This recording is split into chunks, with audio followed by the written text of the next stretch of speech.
hiatus, but yes, we are back. Mike and Joe, what do we have on the docket for us today? Well, it was a fun week 7 in the NFL. We're going to recap that. We're going to head over to the World Series preview. Guys, Houston Astros, LA Dodgers, it's a big matchup here. Two big market teams. Who's going to win? Then NBA kicked off. Lonzo Ball struggled. It's a fun one here. Joe, what else we got on the docket? Not only did Lonzo Ball struggle, how about the injury to Gordon Hayward? We have so much more to talk about with the Boston Celtics and their possible downfall throughout this upcoming season. In addition, the Vegas Golden Knights, they're 6-1-0 on the season. Absolutely surreal, and the first expansion team ever to do that. And also, Big East Media Day was just a couple of days ago. We'll be having a little bit of a chat regarding Jay Wright and Jalen Brunson. Beyond the Game, episode number 19, begins right now. Good morning, ladies and gentlemen. Welcome to Beyond the Game, episode number 19, once broadcasted solely on the I-95 Sports Network. We are here live from St. John's University on WSJU. Mike and Joey, the main men, welcome back. We also have Rodney Harris calling into the studio to give some input on today's topics. You are tuning into our weekly sportscast, which is every Monday from 11 to 1.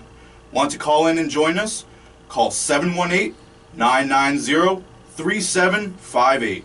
The show will be replayed tonight on the I-95 Sports Network from 5 to 7 p.m. on i95sportsnetwork.com. Log on to their website for more details. All right, guys, to get our show kicked off, we will be jumping into segment number 1, which is NFL Week 7 recap. And the first game I want to discuss is the LA Rams shutting out the Arizona Cardinals yesterday in London. Mike, what do you have to say about that extraordinary play by the Rams? Well, I'll be the first to admit, week 1 of the season when the Rams won against the Colts and blew them out, I was like, all right, is this team for real or the Colts that bad? Well, I'm wrong. This Rams team is for real. It might be the best team in the NFC right now, the way they're connecting on all sides, all three phases of the game. Jared Goff has developed fantastic chemistry with Robert Woods and Cooper Kupp, and Todd Gurley's having a season just like his rookie year, coming out and being effective on the passing attack and rushing the ball. The team is looking good. The Cardinals really struggled, and the Rams, but I think, especially for a division game, I wasn't expecting a blowout like this.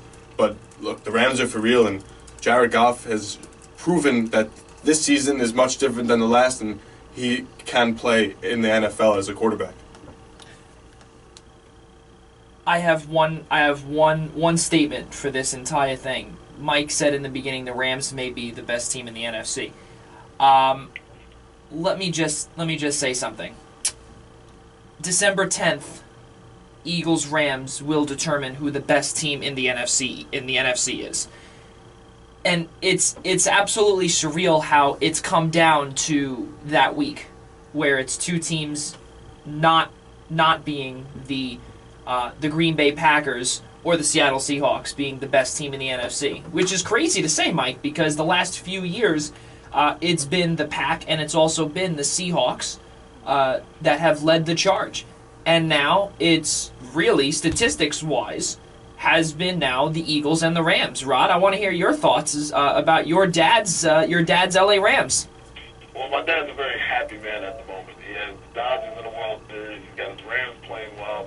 But I can't necessarily crown the Rams as the best team in the NFC. I still think the Eagles hold that title at the moment.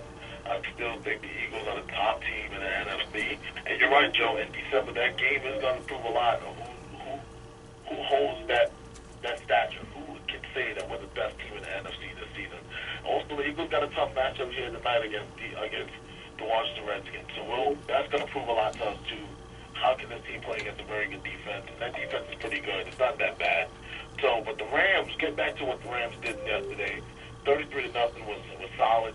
Jared Goff, a touchdown and an interception, 235 yards, 22 and 37 on the day. He was great. One interception, you can take that. He still won the game. It was big. It was a blowout. Todd Gurley played amazing. 106 yards and a touchdown, 22 carries. That's what you want out of the Rams offense, and that's what they've been producing since week 1. Let's see if they can keep it up. But there's going to be a tough defense that they can run into. such as the Eagles, which will expose them. And that's when they'll have to learn a lot about themselves going further into the season. Yeah, you know what? And I'm gonna bring this up here. Alec, we were just talking about obviously Arizona and LA. Going back to Mike's point about the Rams being for real, I think that they are for real, but I think that really shutting out the Cardinals without Carson Palmer, it's extraordinary. It's a big accomplishment, a big achievement, especially in Wade Phillips' system or his defense in general. I just don't think I want them to hold another team to like 7 or 14 points or 10 points in between that range. Like the Cardinals, listen, Drew Stanton is trash. Drew Stanton is trash, and now you know what? And Bruce Arians is going with him the rest of the way. I don't know about this, guys. I think that, you know what, I think the Rams are good, but I don't see that they are for real just yet. I think, and I said this in the first show back here, they will win the NFC West. I'm not going to backtrack. I just think that, especially the Rams, they do have a tough schedule moving forward. They have a bye, and then they go to the Giants the week after, which I'll be at. Should be a fun game. But other than that, they do. They have to play the entire NFC East, and the NFC East is they're no walk in the park. So most of them. Most of them, yeah, most of them, yeah. Well, and listen, let's not forget too, Zeke still not officially suspended yet. No, he's not officially suspended yet. So we'll see what happens with him. I mean, I got to give huge credit to head coach Sean McVay for turning this team around from a 4-12 record last season, and jumping already to a 5-3, 5-2 actually, yeah. But once again, they were playing the Cardinals, and having Carson Palmer being injured. I mean, you're already dealing with a team that has no run offense, and then you already take out their quarterback and. Basically, they have no pass offense now. I mean, they signed Adrian Peterson, and his first game on the Cardinals had a pretty good game. But that was a bold move to sign him because, in my opinion, he's not ever going to be the old Adrian Peterson we saw back on the Minnesota Vikings. But, I mean, with his history, it's just hard to say because this offensive line on the Cardinals is absolutely trash as well. So they're going to have no run offense. Maybe until, hopefully, David Johnson gets back and kind of turns this offense around. But their season was sabotaged in the matter of seconds. And I just put this season into the dumpster for the Cardinals. Adrian Peterson, he was the top rusher for Arizona yesterday with 21 yards. That's a grand total of 21 yards. Todd Gurley, 106 yards and a touchdown. And Carson Palmer, obviously, 122 yards, 0 touchdowns. They got problems, guys. They have problems, and I think the Cardinals are done moving forward. I think that we have seen the last of the Larry Fitz era. Carson Palmer, I think his time in Arizona is done. A lot of these big guys. This is going to be now Chandler Jones's team moving forward. I believe. What's your take on Bruce Arians? Does he go with Palmer? I could see him walking away. He has had health problems. He has. He could definitely take that into consideration. If Palmer's gone, if Fitz is gone, those are his guys, and I think his goal as an older coach was, let me try to get one more championship with these guys. And you're right, the window has closed. Injuries, whatever you want to say, bad play, unlucky circumstances, whatever you want to call it, the window's shut. Well, Palmer's not going to come back and be the quarterback that he was. The defense has been struggling mightily this season after a few years of being one of the better defenses in the NFL. The only bright spot to that team right now is Patrick Peterson, who's allowing... he's on pace to allow 14 catches on the whole year. I believe so, and not only that too, Mike. But in addition to the Cardinals' window closing, Bruce Arians may hang up. He may hang it up. He may hang up the headset. But you know what? I believe that also with Sean McVay coming in with the LA Rams, this Rams team they have no right to be 5-2. That's just me. But you know what? Jared Got Goff the is number one offense in the NFL right now. Jared Goff is starting to become the as far as points per game, no, listen. they're leading the league. He Third in yards. So this offense for them. is good. Great, They're real. but They're real. I agree. But if you let me finish, I'm going to say, Jared Goff is starting to become the number one pick that everybody has hoped for in the past couple of years, in the last year. Carson Wentz went number 2, and Jared Goff was big hype around him, and you know what? Jeff Fisher destroyed him, and now Sean McVay's bringing him back to life, Ron. No, we see this a lot with these teams, where these teams tend to have a flash in the pan year, such as the Raiders last year. David Carter had a great year. Now look at David Carter this year. Then we see multiple teams like this pop up every so often. Derek Carr. Yeah, You're thinking about his brother. Yeah, I said David. I'm sorry about that. Showing your age there, Ron. I know, right? But, you know, when you have a team like that just pops up out of nowhere, starts to be very successful, people start to put all their eggs in one basket into this team. I'm with you, Joe. I'm not necessarily buying this team just yet. You know, anybody can get hot. Anybody can get lucky.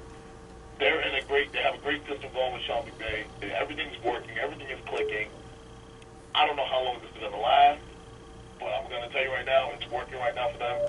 Let it work, but they're going to run into some trouble, and let's see how they battle through that adversity deeper into the schedule. Moving away from the LA Rams and the Arizona Cardinals, our next segment will be the Saints winning their last 4 after losing the first 2 games of the season. They have been extraordinarily impressing as of recent, and they've won their last 4 games after dropping the first 2, but these 4 games have propelled them into pretty much tying the NFC South. The team that would not be able to do anything without the legendary leader in Drew Brees, guys. What are your opinions? Stop it. And this segment was all because of Mike. And you know what? I'm going to tell you something right now. This Saints team, they're garbage. They're 4-2, big deal. I do not believe that they will do anything moving forward. It's not going to happen. I don't think that they're better than the Panthers. Listen, the Panthers lost 17-3. They beat them 34-13. Yeah, but you know what? I'm sorry. I don't buy Panthers. it. Listen, that's great, but you know what? The Panthers defense without Luke Kuechly is better than a Saints defense that's at full strength. They're not good. Yeah, they've won the last 4, but you know what? I'm sorry. Moving forward, while we're on here, let's look at their next at their schedule moving forward, if we could. Let's see. Pull that up. Thank you. All right, cool. So they got the Bears, the Bucks, the Bills, the Skins, the Rams, Panthers, Falcons, Jets, Falcons. So they got the Falcons twice and the Bucks. All of these games. The Bears, listen, you don't know if you could win against the Bears. You don't know if you can. The Bucks, you got them twice. 2 more. You have 4 total games. You have 5 games against divisional opponents. I don't see that. I don't see this team making the playoffs or doing anything significant. I'm gonna go with a 9-7 record. And the Bills Look. all of a sudden are great. Look, this team has beaten some quality offensives this season. Their defense has showed up. Look, the first 2 weeks, scratch them. They looked horrible the first 2 weeks, and they look like what everybody thought they would look like. But I don't know what happened. Something clicked, and they've turned around. And now this team is good. They've traded away Adrian Peterson, which is totally opening up the offense. It's letting Alvin Kamara, the rookie, play, and he is unstoppable out there. Pass catching, he can run well, he's fast. On top of that, you still have Mark Ingram, who's Mark Ingram. Everyone knows what he's capable of. It opens up the offense. This is back to the rushing attack that helped this Saints team thrive and help them win that Super Bowl. And this is helping Drew Brees also because it takes a lot of the pressure off of him throwing the football, especially with these younger receivers that he has now with this team. And it's helping them out. They're looking good, and I beg to differ. I think they're more of an 11-5 team than a 9-7 squad. Yeah. So then you know what? So 11-5. So then let's see who. So then let's go through the schedule. They could beat the Bears. They could beat the Bucks. They could beat the Bills. No, they cannot beat the Bills. The Bills in Buffalo. In Buffalo, this team is for some reason a completely different team. They have the tools to win. And they're not going to beat LA in LA. It's just not going to happen. Six more home games. And then they're playing the Falcons twice. Six home games. they're great at home. So that's 10 wins there. So, You got- so you're saying, so I'm you're, saying- this so team- you're look at saying this right now, offense. hold They have on a- they one have a second. top 10 So you're offense. saying right The now rushing attack, that I this, just no, mentioned, hold is on, back. hold on. Drew Brees has looked good. No, the stop offensive it. line is Stop picked up. it. They got that rookie So- tackle, so you're Ramczyk. He's looked good. The offense is back. The defense has played well. So you're Look at telling what they did me, to that Packers team. so you are telling Look at me that that this, no, stop Look it. at- This is, hold on, I'm still They have talking no here. quarterback. This is, no. They have no quarterback. Who? The Packers. They have no quarterback, but they still have those top receivers, you're and they were able to shut So them you're down. telling me, that this Saints team Yes, could I'm win the telling you. division. Yes. I think they can win All the- right, guys. Dude, they're Rod, go playing ahead. really It's all well. you, Their Rod. offense is playing great, and it's Drew Brees. I'm telling you, back to their old ways, back to how Sean Payton likes to play. Rod, sorry. That Go ahead. defense is atrocious. Atrocious. Go on, Rod. Mike, the Saints defense is ranked 23rd in the league. Their offense is ranked 4th. They're 11th in the rush, 3rd in the pass. They're going against the Bears next week, who are ranked 7th in defense. They could possibly go into playing the Bears and really screw up everything for themselves. Everything that they built up to this point, they can make simple mistakes. We've seen it before. Like Joe said, that defense can't stop a nosebleed. But the offense can save them. They can put up enough points to hold them against this Bears defense. And that's the issue, Rod. And hold on one second. I just want to interrupt for 1 second. That's the problem that I see. That's why I don't see an 11-5 team in here. The reason why is because if the Saints have one bad offensive game, the entire game is shot.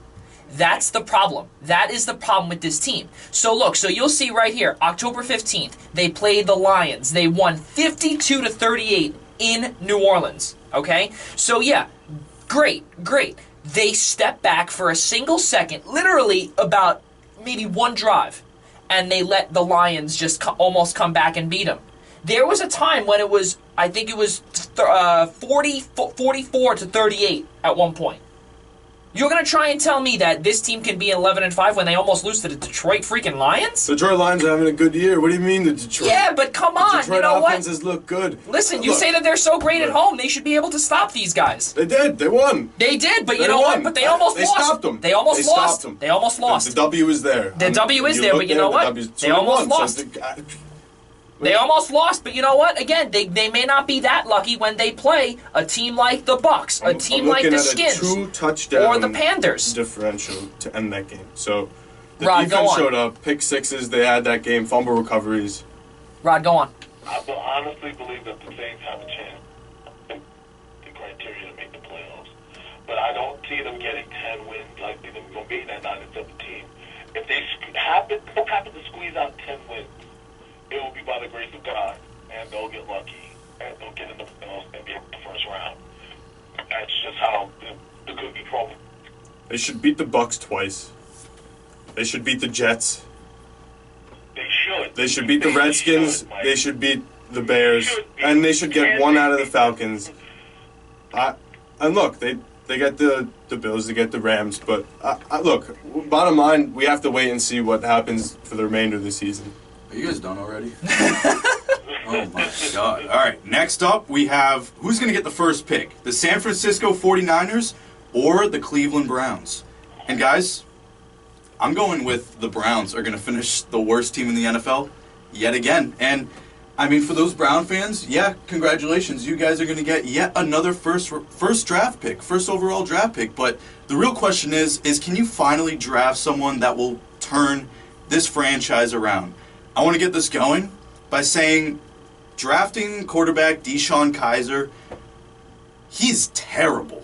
His touchdown to interception ratio is 3-11. And I almost get the feel as, you know, being a rookie coming out of college, being drafted by the Browns, he's kind of going in with the mindset of not really caring and knowing he's playing for the Browns. He's also not supposed to be playing now, but that's besides the point. Go on. But, you know, he's supposed to be a leader out there. He's supposed to be a quarterback who's trying to win games. And he's throwing 11 interceptions within the first 7 games and only 3 touchdowns. And look what he's doing for this offense. He's Nothing. taking them... Yeah, exactly. He He's was taking them supposed to be nowhere. a project. Even his college coach told him that he came out too early. And look, they took a chance at him, and Hugh Jackson's going to do what Hugh Jackson's going to do. I'm not going to question one of the better offensive minds in the game. But look, he's not a quality quarterback as of now to play, and you need someone to help lift this franchise up right now. Look, the Cleveland Browns are struggling. They're not going to win. There's one game on the season that I see them possibly winning, and that's against the Packers, only because who knows what this is going to happen with this team without Aaron Rodgers. We're still only have seen Brett Hundley play 1 week. So we have to see what happens there. And the 49ers have a few more. That's bold. Have a few more games that they could possibly win. Titans are struggling. They play the Titans at home. They play the Giants at home too. Another team who's looked pretty god awful this season. So I'm going to go with Cleveland also, Alec, on having the worst record this year. Listen, I agree with both of you guys. Cleveland is going to get that number 1 pick in my mind. Looking at San Francisco, when they were 0-5, right? There was a time when it was, when they lost. Sorry, 0-5. Just held in a sneeze, guys. I apologize. San Francisco had their first 5 games end in. They lost, I believe it was 3 or less points. Yep. Okay. Those all of these games, right? So let's see. First week they lost by 20. Okay. The Seahawks game they lost by 3. The Rams game they lost by 2. The Cardinals game they lost by 3. The Colts game they lost by 3. And the Niners game the Redskins game they lost by 2. So out of those 5 games, those 5 games they really made it a close one. I think that San Francisco can easily get a win. I say, let's see, you have the Giants. I don't think they'll win that. If they do, I would just the Giants would secure a top 5 pick. And then you have, haven't they already? Well, yeah, but that's another story. But I think the only winnable game moving forward, you have the Cardinals and the Giants. The rest, I think that they're going to lose. They're going to lose out. You don't think they could take the Titans at home? I don't think so. No. That team don't has been believe so. struggling. They have, but once they get back all of their guys on defense and offense, they should be fine. Really I don't think. Well, Marcus Mariota is also not at 100% just yet. I believe though, the Titans will not win the division. That's again another topic. But to answer Mike's question, could they win that game? That's a toss-up for me. But the 2 games that I see, Week 9 and Week 10, Cardinals and Giants, they should battle that one out easily, Rod. Yeah, I just had an epiphany, I honestly think that Cody Kessler can make a run. Maybe the Browns might make the playoffs this season, y'all. Come on, don't. Come on, man. Don't give up on the Browns just yet. I'm just kidding, guys. There's no hope for the Browns. There's no hope whatsoever. They are getting the first pick in the draft, and I hope they do because this has been so entertaining for me to watch. Every week I tune into the Browns. They never fail to let me down. I tell you, they always make me feel good. I'm sitting there watching this game, and I'm watching Cody Kessler sling the ball around. I'm looking at that kid Hogan sling the ball around. I'm looking at all these guys that just throwing around, and I'm looking at that, man, this is entertaining. Then the game was actually pretty close yesterday. 12-9 the game ended. It was actually a pretty entertaining game. But Cleveland knows how to entertain you, but they'll break your heart there. It's going to be the same broken record over and over and over again. They're going to continue to get the first pick in the draft until they clean house in that organization and figure out what needs to be done. The one thing, you know what, Rod? The one thing that I want to bring up is the Browns actually hired someone from the MLB to cover their analytics. I just learned yesterday. That experiment hasn't worked. It hasn't. No. Well, you know what? Give it time. He was hired last offseason, so it hasn't worked. Is total bupkis because you didn't give him a full offseason. True. You didn't give him a full offseason to actually analyze and do his job. That goes the same thing with something similar to No, but here. He's had the past offseason to analyze. Big deal, but it's one offseason. Give him a full year no, they did. to really do that. He had the year before. Then he had all of last season where they, as we saw one game. Now they're starting this year and they haven't won. So, yes, got to give him time. He's transitioning, sports, but you have no wins. You have to win a game. You have to show some sort of, improvement. And look, you could say the scores have been closer, they've been putting up a fight, but they're not winning games. There's no winning, there's no W, there's nothing. They have a good team on paper, but really, obviously, paper without the W means nothing, Alec. Before we move on to our next recap of the Jets, I just want to get your guys's, like, what are their records going to be towards the end of the season between the Niners and the Browns? 1-5, 1-15, 2-14 area. Okay. And nothing better than that. Browns will win 1 game. Niners will win 2 games. That'll be your 1 and 2 pick. And the Giants will win 2 or 3, and that'll be round out your top 3 right there. Now I'm gonna go with them 4, but that's another topic for now. Go on. The Jets, guys, are they an above 500 team by the end of the season? I do not see them being a 500 team. I see them being a little bit below. I see them maybe winning a couple more games. But guys, if you look at the remaining schedule, they have some pretty tough matchups moving towards the season. But the offense... Towards the end of the season. Yeah, everything kind of... It's weird to say, but they have, like, some assets on their team, like Sephoris Jenkins, and, you know, you got Kearse, and, you know, you got a depth of the running backs, like 3 of them, but... Guys, what are you guys' opinions? Austin Safarian Jenkins, Jermaine Kearse, and Matt Forte. Pretty good guys to have on the team. Their defense is made up of Big Cat, Leonard Williams, big deal, and Buster Screen, Rod. That's pretty funny, right? And you know what? And it's working for them a little bit. They're 3-4 on the season, but looking at their upcoming schedule, listen, the Broncos just got shut out yesterday by the Chargers. Okay, they play the Chargers they play the Broncos in Denver week 14. Week 16, they play the Chargers here at the Meadowlands. They have a lot of winnable games, guys. They have, again, and you know what? And Chargers are winners of 3 straight. Chargers are winners of 3 straight. They are, but they're not that. I think if the Jets This Jets team is a joke, Joey. No, this it Jets is. team is a It joke. is, but you know Stop. what? Yeah, No, they're not an above no. 500 team. No, they're going to lose I'm not. most of the I'm rest not. of the games. If you let me finish, they're not. Wait. I'm sorry. Did you say they're going to lose the rest of their games? Most of the rest of them. Okay. Well, I was going to say that they should have about 5 wins on the season. I think that they can. I think they could get. Yeah, I think they could win 1 or 2 more. They could beat the Bills at home. They could beat the Bills at home, and I think really they can also beat the Broncos on the road. The Giants did it. The Giants did it. Broncos are an absolute mess right now. Broncos are an absolute mess, and you know what? In about another 7 weeks, if the Broncos don't figure it out, I think this Jets team can beat them. Rod, I give the Jets 3 more wins. That's it. Stop that. Wow, 6-10 for a team that was supposed to be 0-16. Thoughts though? Why? The reason being is that they do have a lot of winnable games, like you guys said. But there's something about this team that's clicking. I've noticed that this team is playing for Todd Bowles. It was something that he hasn't had since he's been there, as a team that's willing to fight for him. This team, as young as they are, and as the island of misfit toys that they are, they're willing to play football and play their hearts out. So, you know, I'm looking at this team, and I watched yesterday. They're up big. Yeah, they blew the lead. That's expected. I'm not expecting them to run through Miami. I'm not. And I'm not expecting them to do as well as they were this season. So my expectations for the Jets are already low. So if they blow a lead or whatever, it doesn't matter to me.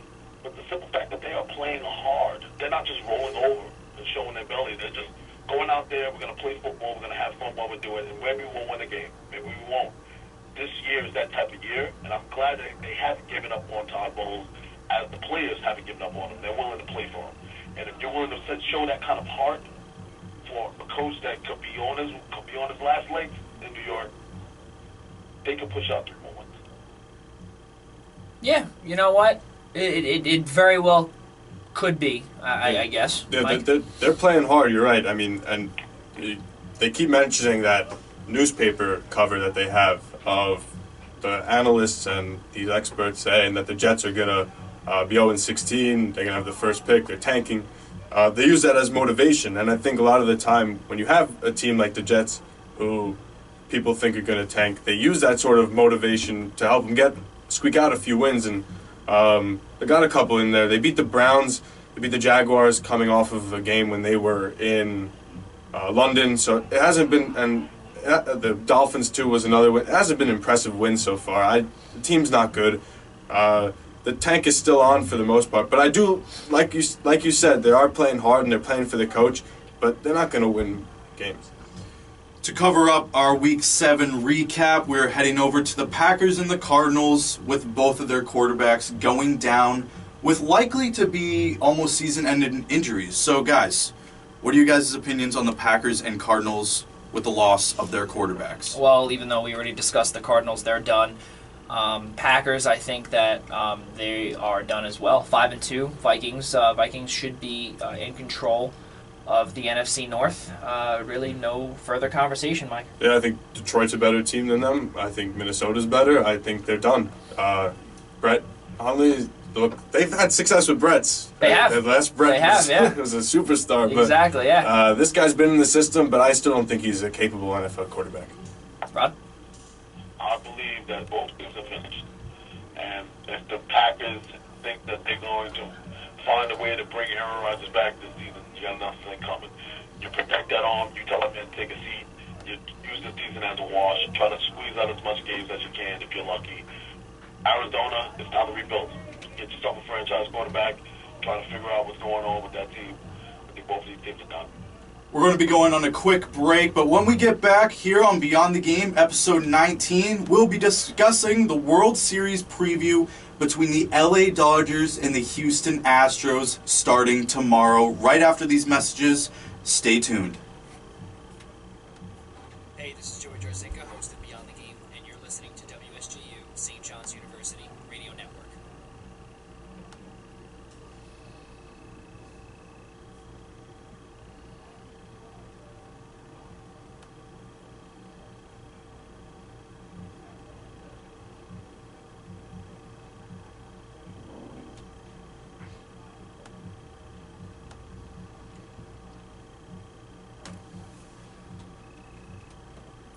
Good enough?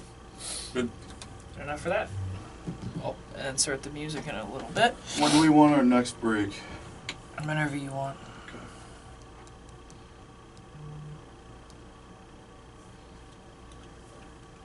Is there stuff? Are they loud? I don't think it's coming through. I don't think it's coming through either, but definitely is noticeable.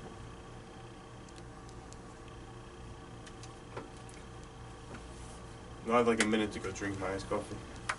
Why didn't you bring it in here? I'm going to get it. I left it out. Better down that boy. We had a good battle, by the way. Nah, it's good radio, man. I know That was that's not that's what we have to do. We have to act it out like Parakeet. That's what I'm saying. Parakeet, he wasn't acting. He was honestly going at you. I take no offense to what we discussed. No, I know that. I know that. Classroom said. That's terrible. Who's Parakeet? Some asshole.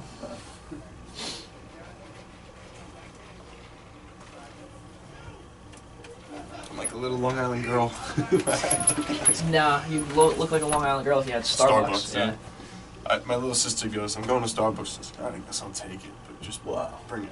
What am I going to say? No, yeah. Someone's going to offer you a drink. Kind of take the drink. Lots of sugar in those.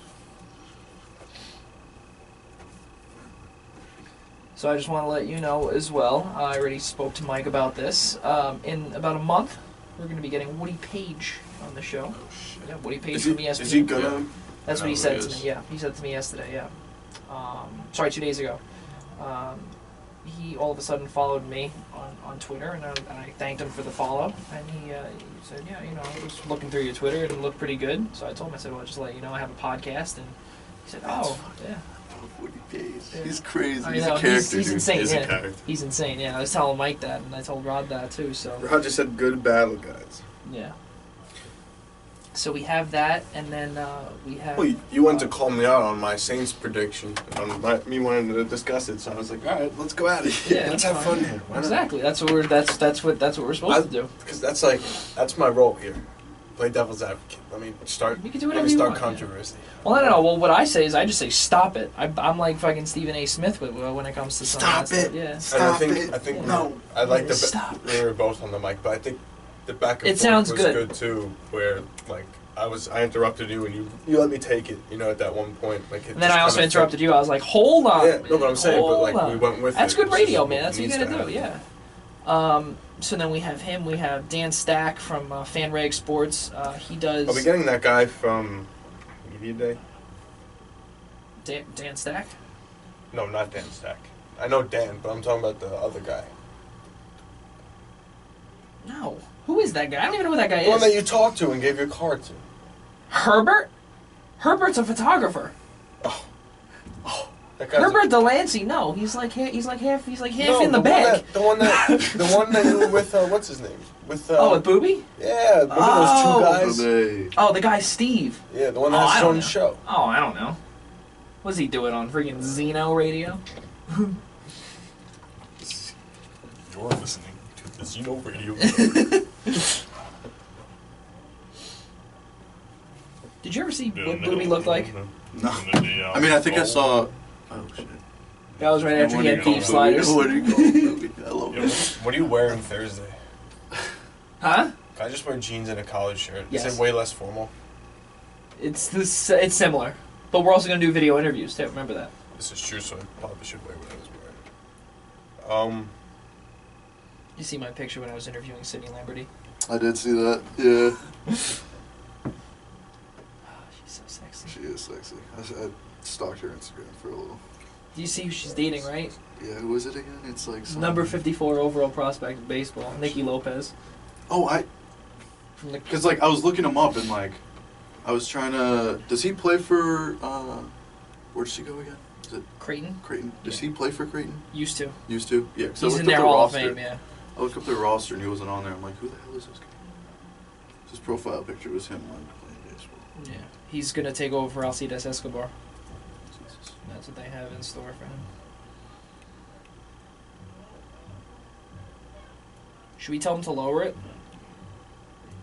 Or are you good? You guys okay with I'm that? fine. Yeah? Okay. Unless Okay. No, I'm just making I sure. don't mind it.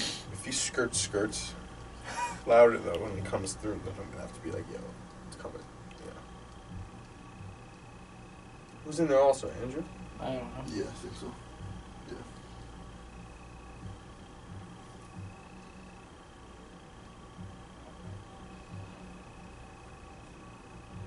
I know. You weren't doing anything on Wednesday No, anyway. I saw that. It was Declan, right? Yeah. Yeah. 10:28. Okay, well, I'll let him know that then.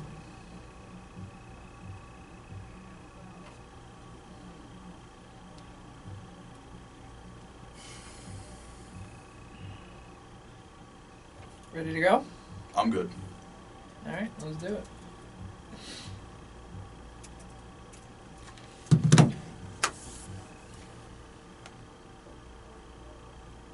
Got baseball, right? Yep. Right up? World Series Okay, preview. cool.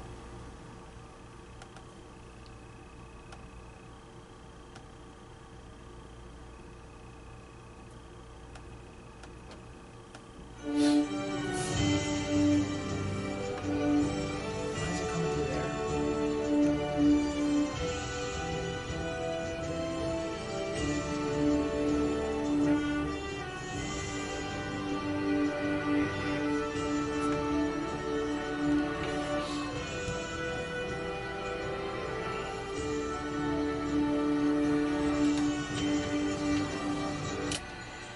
That's why.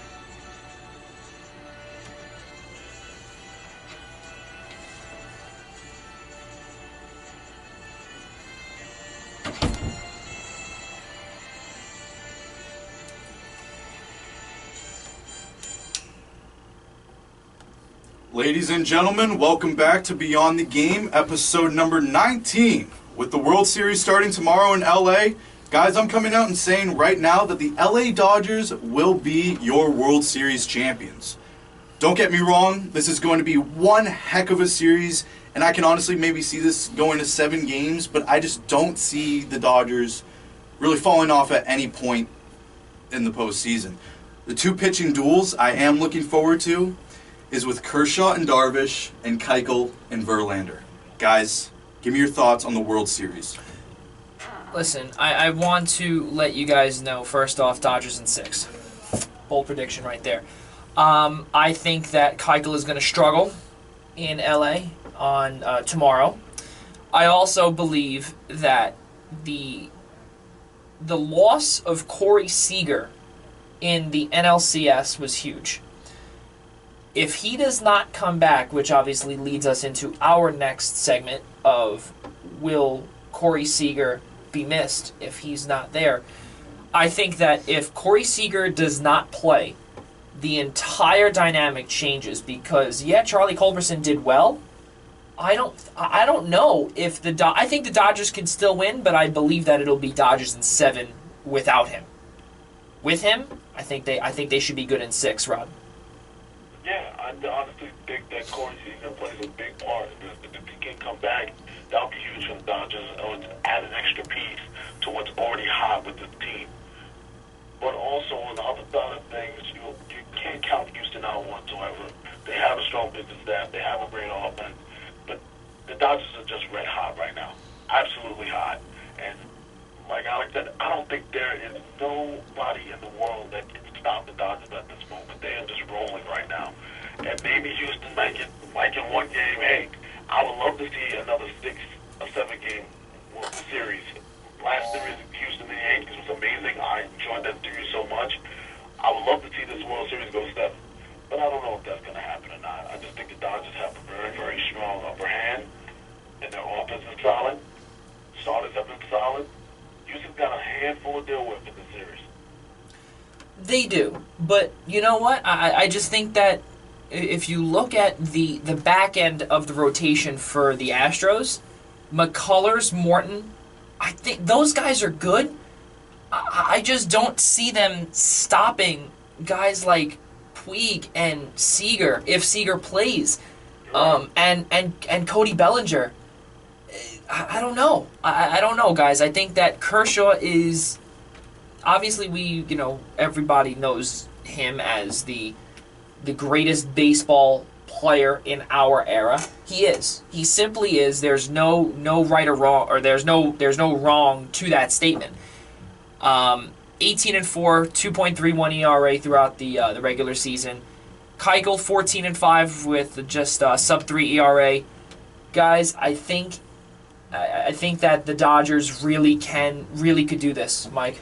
Yeah, I'm first off gonna say I think Seager plays. I think he quoted himself saying Dave Roberts is quoted saying that he feels as good now as he has in weeks. So he's expected to be out there, and like you mentioned earlier, Joey, without him it would have been a struggle, but with him I don't think it's a contest for the most part. I mean, look, the Dodgers are coming in confident. I remember when we first came back on the air talking about the Dodgers, and they were in a bit of a slump at that moment. And I'm pretty sure you guys were all jumping off the train, and a lot of people said they weren't going to make it this far. Now they're your World Series. It was me. It was me. It wasn't Alec. It was me. Going back through Twitter. It was me, yeah. I was going to call you out, but I couldn't get there in time. It was me, yeah. It was me. I remember that. Yeah. But look, obviously things changed, and predictions are predictions for a reason. Look, this team's good. They're coming, like I said, they're coming in hot. They have the pitching that they need. Kershaw has looked better this postseason than he has in previous postseasons where we've known him to struggle. The only issue is Altuve. He's just so good and he hits everything that you have to worry about him every time he's up. But if you could get him and take him out of the contest for Houston, you'll be all right. Well, you know what? You talk about Altuve, but there's another man that we're forgetting all about, and that's Carlos Correa. And Carlos Correa, if in my mind, I think that, and also what MLB thinks as well, which I'm looking at their story here, there's an advantage towards the Astros in shortstop this series. You know what? I believe that, Seager is better defensively, but Correa, this man can hit the ball so far out of the park, you don't even know. I believe that with what Carlos Correa has, 315 batting average, 391 slugging, and 550 OPS,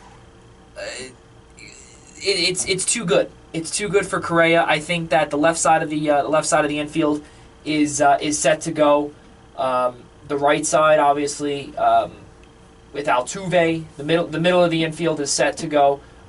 Justin Turner and Alex Bregman. It's going to be a really good showdown. And you know what, Mets fans, and listen, I don't want to hurt you guys anymore, Because, listen, the Yankees were here already, and Rod, it really hurts to see, and this is coming from a Yankees fan, Justin Turner playing for a World Series. And Utley and all these. No. I don't want to see. Listen, we I all don't like when know. former Mets win. I want the Mets to win. No, yeah, that won't happen probably in your lifetime. But listen, the whole thing is, Rod is well, the whole thing is, Rod. What do you think about Justin Turner possibly winning a World Series? I'll tell you right now, the way that this man has been on his tear, he wins this damn World Series, he better be the MVP. Okay? Cap it off, Justin Turner. You've been having an amazing postseason. Just take home the damn MVP, all right? Just take it home. My dad's been rubbing it in my face this whole time. I can't take it anymore. Just let him get his ring, let him win the MVP, so he can just go away. That's something I want to cover up as well. Guys, with each team, whoever comes out on top, who would be your MVP for the World Series? Well, if Houston wins, I say Jose Altuve easily. That's just me. But also, remember, we have to realize something. World Series MVP is the best performer in the World Series, not the playoffs. So we'll see who plays, because you never know. Altuve could go 0 for 20. It's very possible, and he could be eliminated from World Series MVP. He's going to win the AL MVP. He was my choice. It was out of question. You know what? And people that said, and don't get me wrong, when I was at the wild card game at Yankee Stadium, I was cheering MVP for Aaron Judge, but I knew, realistically, Jose Altuve is... Who wouldn't chant MVP for your team? Well, Come of course. on, No. Well, just that's being what I'm a saying. fan. You're being a fan. I'm being a fan. But in reality, and being a sports fan who knows what they're talking about and not just rambling, the whole thing is that he's the best all-around player in all of baseball.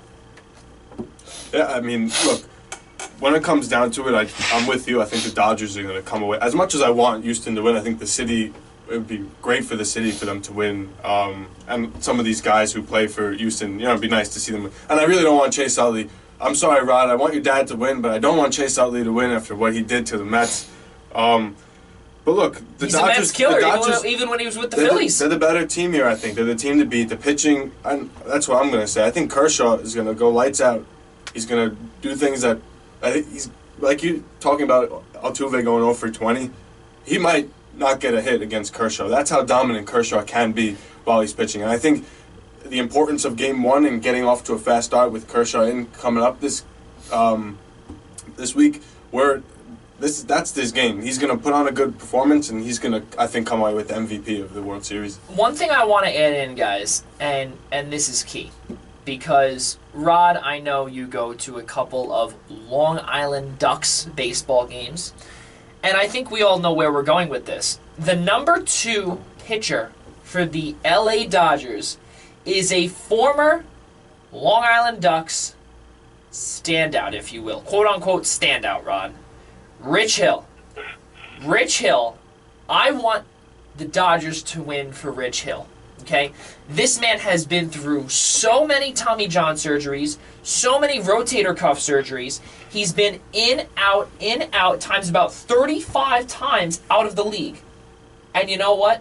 For him to be, a couple of years ago, on the Long Island Ducks, pitching for $2,500 a month, and now to be the number 2 starter and cashing in after destroying your arm in Oakland, destroying your arm in Boston, and going back and forth from single A, double A, triple A, and going through the entire farm system of different teams throughout the league.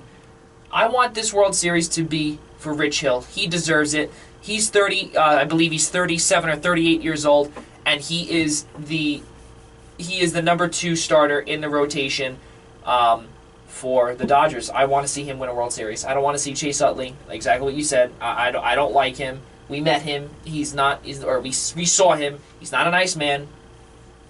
Besides the point. But Rich Hill is the man that I want to see walk away with the World Series. I mean, that's something I want to add to as well. The Dodgers rotation goes to Rich Hill and Alex Wood. And that's countering to, Morton and McCullers? I mean, if this series was based off ERA, then I'd easily give it to the Dodgers. But the offensive power with the Astros, it always makes you raise the question. But another thing I want to just throw out there is the bullpen, and how the bullpen issue for the Astros has been enormous as of recent, and how the Dodgers, their bullpen has been almost lights out. And I mean, it really comes down to the pitching performance, and I think that the Dodgers, I think that's where they're going to come out on top and really take this World Series victory.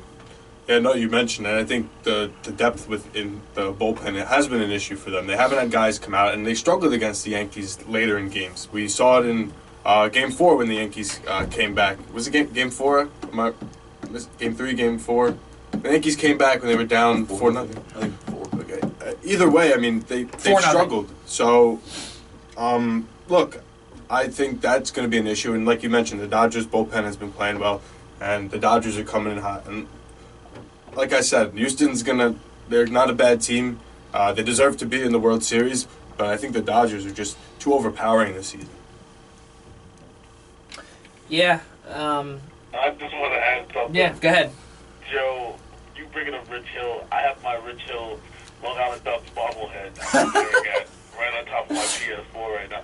You know, it's just hilarious that you bring that, because as you're saying it, I'm looking right at him like, they know this man only pitched like one game for the Long Island Ducks, right? He did. A bobblehead night. Yeah.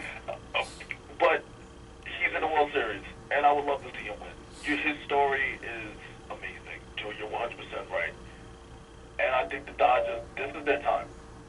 Kershaw, we all said during that time when they had that streak where they were losing a lot of games, and we all said in the playoffs, it all depends on how Kershaw sets it up. All the dominoes will fall behind Kershaw, and it will line up perfectly if he pitches well. If he struggles, we don't know what's going to happen. But If he pitches well, and now they're in the World Series. Rod, we all know the real reason why the Dodgers are in the World Series, and that's because we went to LA and we were there and we left a mark on that stadium. He did. It's because of us, Rod. Me, you, and Joe. We did it. And not only that, we also left a mark on Dave Roberts as well. That's true. We did. Mark on Dave Roberts. Got pictures. Got a conversation with him, and also the legendary Tommy Lasorda. But moving forward with this, really something that I want to bring up is that the Dodgers there. I'm sure for Rod's dad, it feels like 1981 all over again. Alec, you could. With the Yanks? Yeah, exactly. Yeah, but listen, that was the last time they won the World Series, and '88 was the last time they were there. So we'll see what happens. We could have a rematch, Joey. See, now that's really what both you and I were hoping for. That would be pretty awesome, and I'm glad I got my $700 back from StubHub after receiving or watching the game, and sort of a sigh of relief that didn't come out of my bank. But we're gonna be going on a quick break here on Beyond the Game, episode number 19. But when we get back, we'll be discussing about Lakers point guard Lonzo Ball. Is he a boomer or a bust? oh boy, Yeah, gonna be a lot to say about that one. 3 weeks. And not only that, we're going to be talking about Gordon Hayward's season-ending injury and how much of an impact that's going to have on the Boston Celtics this season. You're not going to want to miss it. We'll be right back.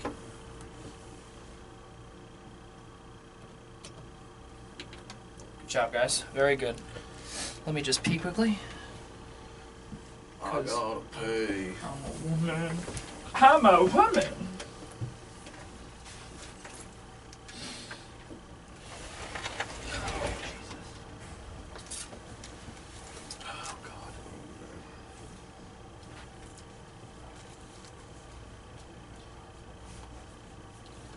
I just learned that I don't have to type something up that I thought I did for tonight. But I still need to do something, yeah. But it's not as intense as what I thought I had to do. Have you ever read King's Blood Royale? Read? I don't. Yeah. I don't. It's a book. Yeah, I don't read. I don't do. I have a test on it tonight. Don't even have the book. Nice. So, just asking, but Yeah, I don't read, man. I gotta. Yeah, no, I read. either. I read sports articles, Yeah. and that's about it. Online I got newspapers, but I don't do books. I don't have the patience. for Me books. neither. That's the thing. My mom's a librarian, but I just Really, it's too long. I want a story, and I want the everything within a few pages. Right. That's it. Yeah. And the next day, the next day. They found this.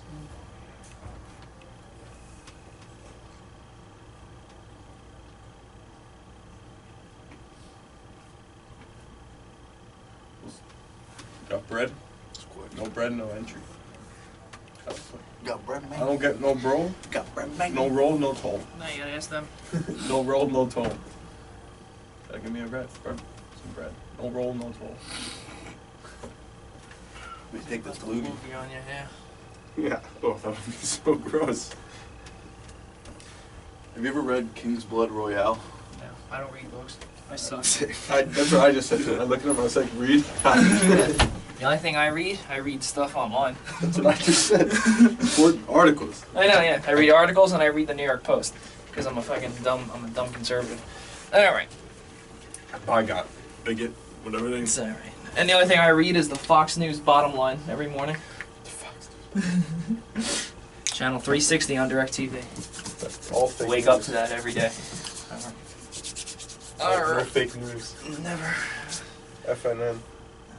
Alright, let's see. Another water bottle here? So you know my basketball knowledge is like. It's alright, okay. that's why, well, Yeah, Alec yeah. also said that he can't really do hockey much, so that's Yeah, why no. I said, well, it's alright, I listen. know Lonzo a little. I like Lonzo. I don't know anything about Lonzo, Okay. and I'm a Lakers fan, so listen, as long as, because really, everything is right here for us. Get through it. That's what, not only can you get through it, it's right, if you But need you to have look it up open. something, it's right here on the That's what I'm saying. laptop. I have it up in Yeah. front of me. It's right here on the computer. I want to talk about LeVar too. Oh, It's not Jesus. lovable. He's an idiot. He's an idiot. Like, he's a genius. He's so smart. It's just funny. It's great. Oh my god. I strive to be the father that he is. I can see it. He's the best dad in can the see it. world. He is. He is the best dad. I love my dad, and I would vote him number one. But LeVar Ball, what he does, He's what a he, solid what he, number two. He's a what solid he number does two. for the community, what he does for the community, what he does for For the his, community. for his For kids, the community. I do it for the kids. for his kids. Do it for the kids. Are you ready to go? Yeah. Oh wait, one thing. Have you guys seen The Ball in the Family? Like, I watched a They're little new, bit, but I never. I want to watch the rest. it's like the Kardashians, but it's about the ball. No, Oh, it's stop it's on it. YouTube. It's Are on you YouTube. serious? I They got swear like to God. 6 episodes, and they're like they get paid for it. It's not. Yeah. Oh my god. It's like a legit keeping up with. It's like, Ball in the Family. What is that? What Yeah, do they call Ball it? in the Family. Ball in the Family is the name of it, and it's like a reality TV show. Oh my god. I'm telling you, the guy is a genius. Look how much money he's making off of his son. He's in 2K. LeVar's in 2K. I know, I heard that. I didn't Yeah. even buy it yet, yeah. So fun. So there you go. So yes, he says some ridiculous things, but he's doing it for for the the kids. reason. Are we ready to go? Yeah. Alright. Wow, I didn't tweet at all today. It's okay. I'll tweet, I'll re-listen to it I'm later. like going yeah. through all these tweets and laughing at them. No, well, it's going to be the same thing at 5 o'clock. You guys are going to be getting a whole bunch. Stop it, Alex. Stop it. I love that one. Marco's opening up a film studio in Albania. He's going to be there for another 3 months. If he wants to pay for me to go to Albania, I'll go to Albania. Well, you know what the best thing is? You know what the best part is? He told Booby about Florida, about Sarasota, and he told me about Sarasota too. Joe doesn't want to pay for us to go, and Marco's like, oh yeah, my dad will pay or whatever. And Joe's like, I'm not paying. Oh, for you and I to go? Yeah, For when? for that's finals weekend. I said I'm not going finals weekend. Oh yeah, well, we mentioned that. Yeah, I know. I told him that, and they brought it up again. Hold on, before we start. Hold on, let me just put this back. This is so sad. This is so fucking sad. You hold something. No, it's okay. I think we're okay. Oh, this will be caught on camera too. Actually, yeah. If you don't mind, can you? I was looking at all the athletes whose names are complete sentences, and I was cracking up. It was like Brandon Cooks. I was cracking up. The complete sentences. Oh, Because you have a subject and a verb. Brandon Cooks. There's so many of them. I was crying. I thought it was the greatest article in the history of sports. I was like, this is fantastic. This is what I needed on a bad day like the other day. Ready? I'll insert the music at some point.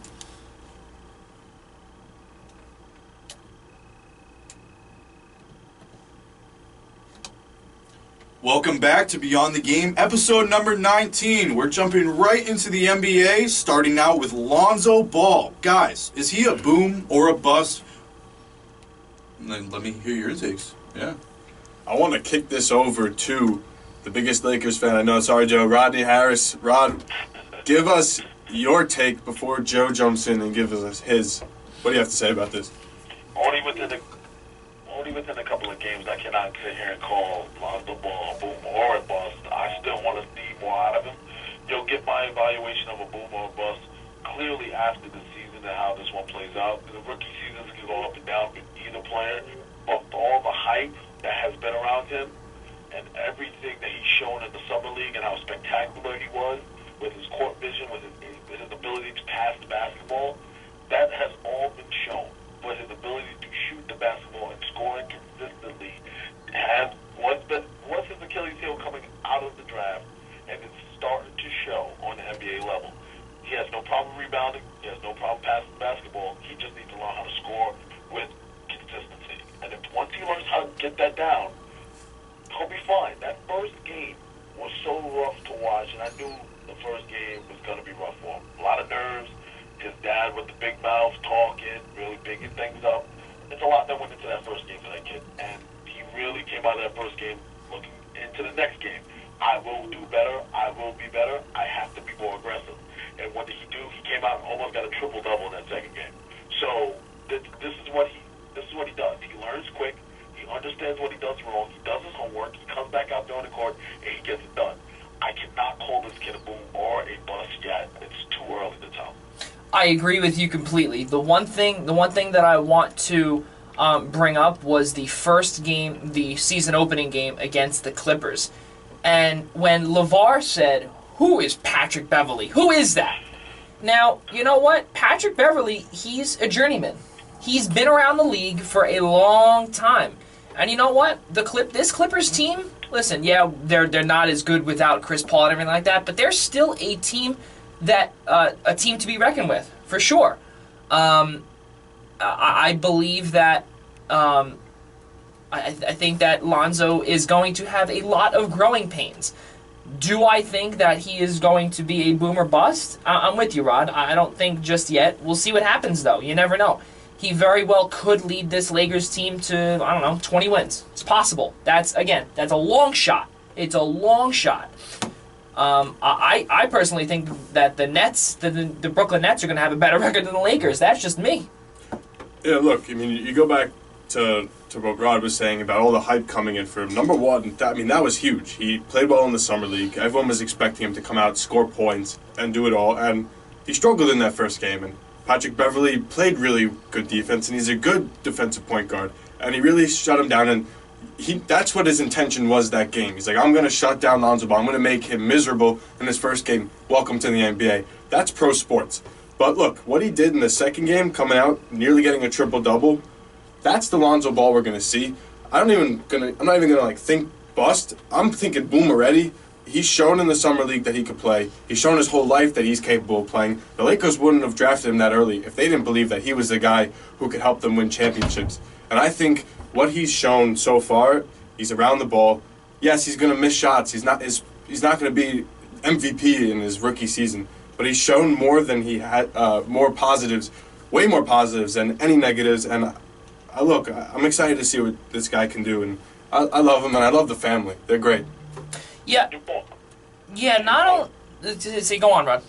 To your point, Mike, you're right, but the boom, I don't want to just jump and call him a boom just yet.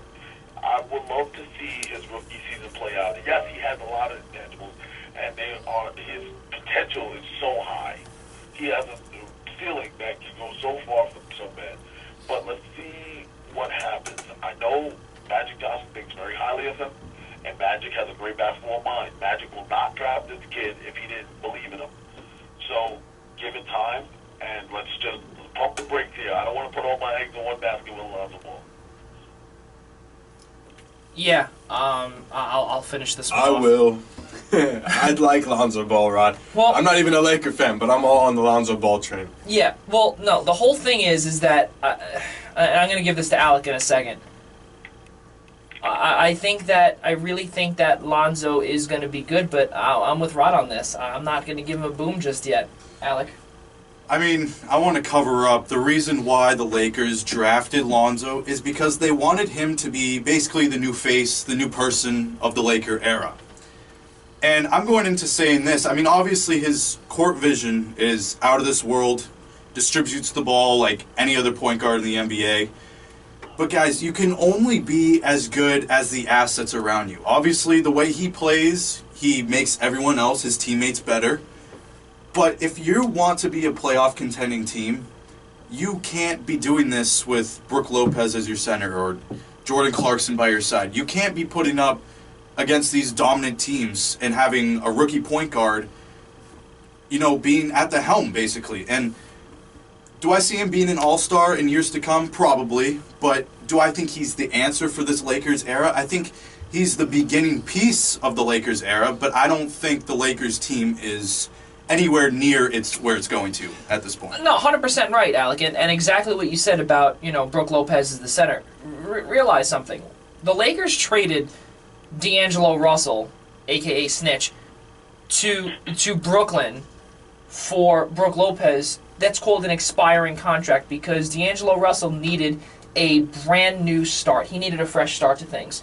Brook Lopez, he's on a 1 year. He's technically on the final year of that massive deal that he signed when he was in Brooklyn. Okay, so he's not buying a house out in SoCal. He's not. He's leasing something or he's staying in a hotel for the entire season because he knows, every Lakers fan knows, that he is not getting re-signed.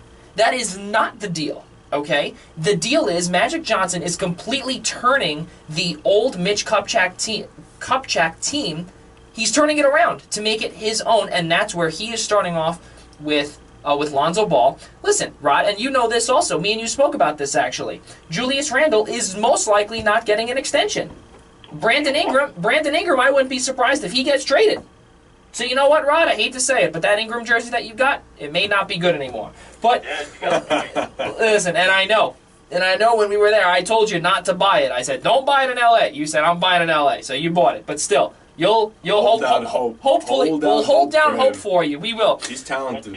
He is. We heard reports all season long so far that Julius Randle is frustrated. Yeah. He's frustrated by the way he's being used on this Laker team. Don't be surprised by February they try to move him. Absolutely, yeah. And that's also why I only bought a T-shirt. I didn't get a jersey. Go on. Guys, how about Gordon Hayward's injury with the Boston Celtics? Well- and how that does within the first 5 minutes of the season opener, he goes down with a broken ankle. That was hard to watch. That was disgusting. That reminded me of a Kevin Ware Louisville and Paul George Pacers Indiana. Excuse me, not Indianapolis. I'm going to throw this one to Rod. I want to hear your thoughts on Gordon Hayward and the Celtics moving forward. The Celtics really had high hopes with Gordon Hayward and Kyrie Irving at the helm. But I always felt that they gave away too many pieces to get Kyrie.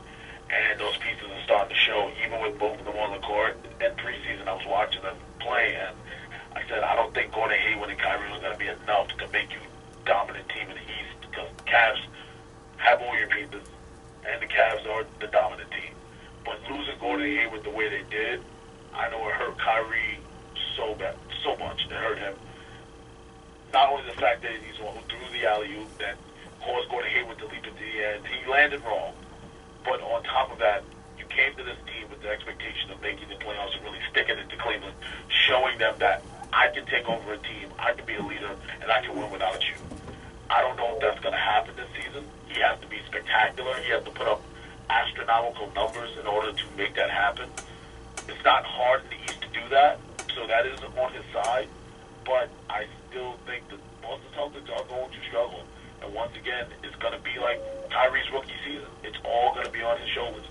So Marcus Smart and the rest of those guys need to step up and give him the support they need. Gordon Hayward is not coming back. So you know that in the back of your mind. I'm Boston right now. I'm looking to make a move to get Kyrie some help. Wow. That's a bold move when they really don't have much other than Marcus Smart and Al Horford. And If you got to move draft picks, move them. I think You got to get him some help. They really don't have many more draft picks, Rod. They really don't have any more. You gotta go deep. You gotta go deeper into your years. You have to do something because if you don't, you're gonna just. This is a waste. Yeah, I agree. Give away all those assets to get Kyrie Irving, who's only on the contract for 2 more years.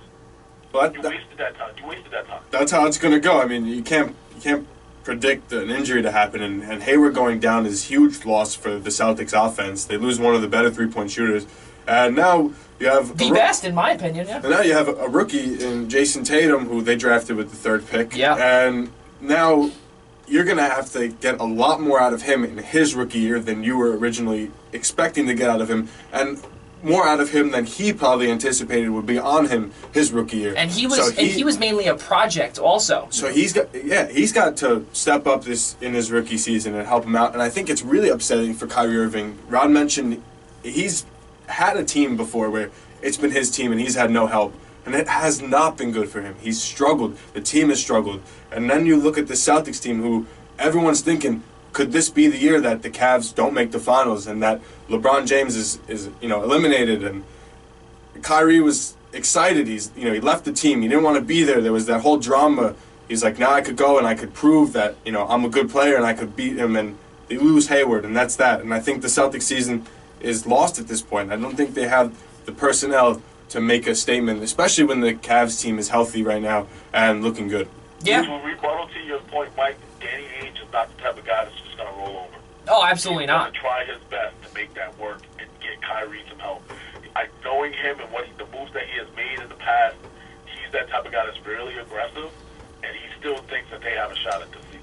Oh, of course, and I'm not trying to say roll over. There's no reason to give up. I'm just saying I think even if they try hard and even if they're pushing hard, the personnel that they have is not strong enough to win. They have to look to make a move. And like Joe was mentioning, they're struggling with pieces. They don't have enough assets to trade to make that big move that they need to help out Irving. Because they traded it all away to Cleveland. Yeah. They traded it all away. They traded for him. That's what. That so now, the injury and now Boston's bench depth is starting to show that it's starting to suffer.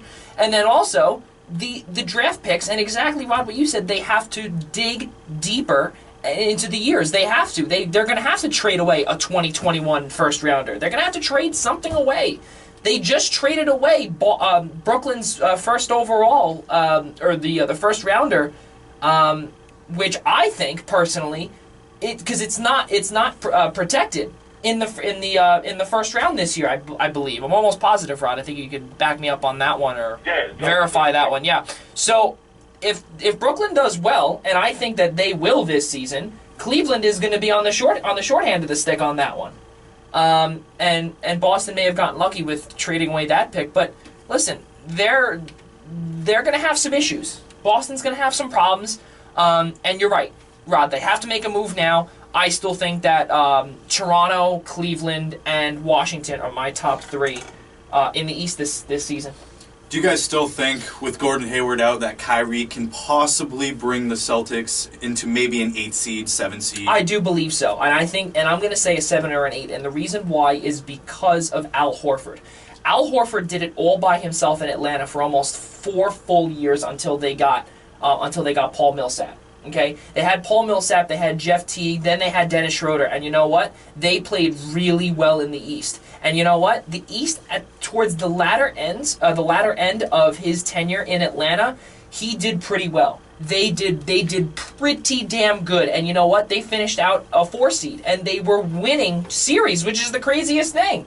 When you'd figure that guys like Paul Millsap, who is another journeyman, who's been in the league for a long time, and then you have Al Horford, who's he's been around also, he just doesn't get any recognition. He's one of the most underrated centers in the league, and he really, really has been doing it. I think that between Kyrie and Al Horford, just by themselves, if they both can stay healthy, along with a little supporting cast that they have, I think that they could be in the 8 or the 7 seed for sure. I'm just going to leave it at this.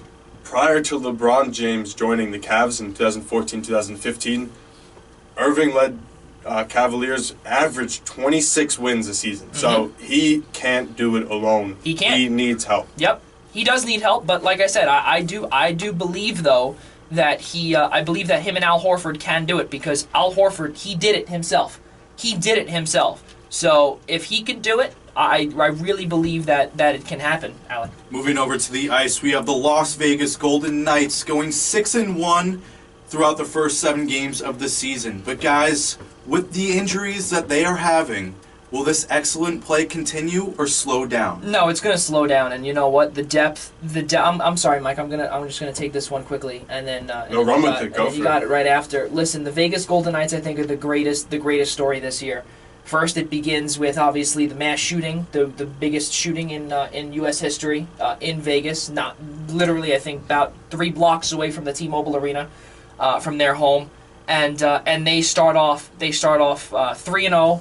Or sorry, 2-0, and then they go back home on October, I believe it was October 13th. It was 2 days after, and they played real well. And they absolutely they dominated Arizona. Okay, they played great. I just believe that with these injuries starting to pile up, George McPhee, the general manager of the club, he drafted a really, really, really good expansion team. It may not look like it on paper, but really in depth and everything that goes along with that. Right now, 6-1-0 on the season. They're going to be good. They already have 12 points. Their goal differential is +6. They're 2-0 on the road. They're on a 3-game winning streak, and that is without their starting goaltender, Marc-Andre Fleury, and their number 2 in Malcolm Subban. Yeah, and look, you have an expansion team, and no one's expecting them to be good. And then this tragedy hits, and sometimes it takes a tragedy to help build chemistry between a team. And obviously, after that happened, the team had to come together and talk about what they're going to do for the community, what the community is going to be like after this happened. Because, like you mentioned, this is one of the biggest events in U.S. history that had just happened in that city. So that helped them, in a sense, form some sort of team chemistry. They have something to rally behind, and I think that helps, especially with the type of players who are on this team. These are players that their former teams decided, you're not in our future game plan, we're going to put you in this category where you could be drafted to this new team.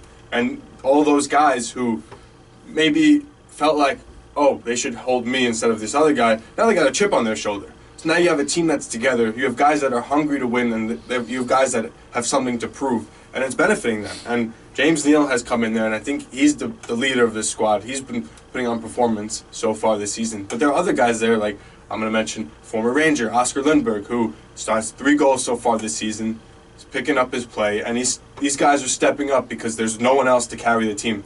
You're all thrown in there together, and we've seen how far team chemistry could go in hockey. Going all the way back to the Miracle on the Ice when the U.S. national team won with a bunch of guys who just came together and were able to beat the Russians. So chemistry goes a long way in hockey, and that's what I see out of this Golden Knights team so far. He has 6 goals and 2 assists and 2 helpers on the season. He is the leading scorer with 8 points so far in Vegas. Rod, your thoughts on Vegas? Yeah, James Neal has been a huge help for Vegas, and they're off to a great start. Well, like you said, it's gonna start to slow down. They were off to a quick start. They were highly motivated, and they're playing in a city that's hurting right now. And what better way to heal someone's hurt by winning games? And sports is usually that outlet that lets you escape from what's really going on for a quick second. So for Vegas to do that for that community, for the Knights to do that for the Vegas community, it's been a great start for them. But as far as the injuries go, Malcolm Subban, Fleury going down, those things are going to hurt. And I'm very, very curious to see how they move forward with those 2 goalies down. It's going to be really hard, but they do have the solid offense and defense to get it done. But let's see how they rally behind this goalie situation. That's the biggest concern for me. As long as they can keep those 2 goalies healthy, they'll be all right.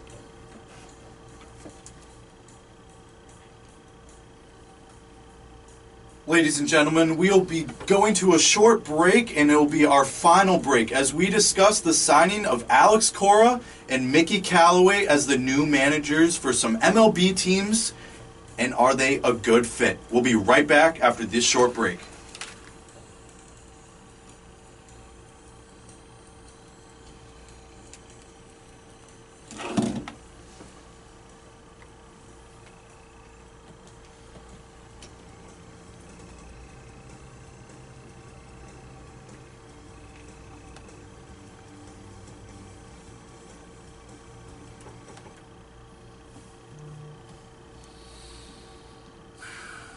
That was me. That was this.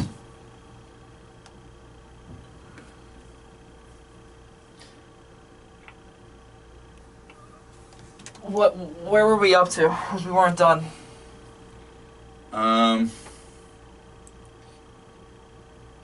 We got a decent amount in there. I mean, we could have. No, we talked about. I gotta try and get the Stats? background noise out. We talked about stats. We talked about the expansion in itself. We all spoke about it, except for Alec, who wasn't gonna say much anyway. I pretty much said what I had to say about that many. So.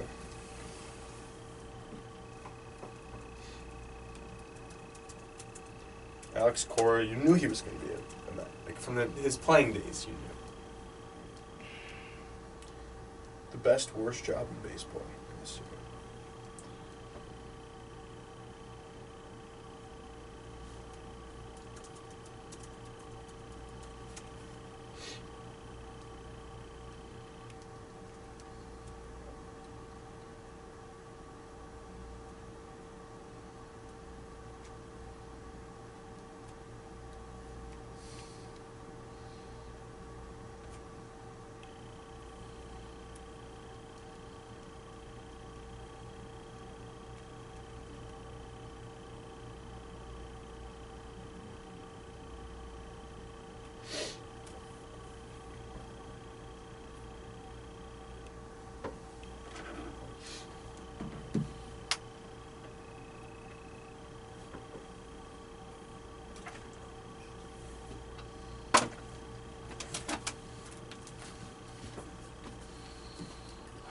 That was annoying. As long as we can get that. You know what we'll do? Give like a quick second when we come back and just say if Rod wants to finish up a thought with the Vegas Golden Knights. Okay. And just say that we experienced a couple of technical difficulties. Just want to finish Rod's thought before we move into the next. Should we try to text him first and see if he has something No. to say about them? Or you're just going to throw it back? Yeah, we'll throw it back because I think. Because he might have. You sure he didn't finish? Well, it's so much as what we heard, what we could hear. Yeah, I'm gonna. Recap. I'll Go tell ahead. him. It doesn't say because you know what? I don't know what we can hear.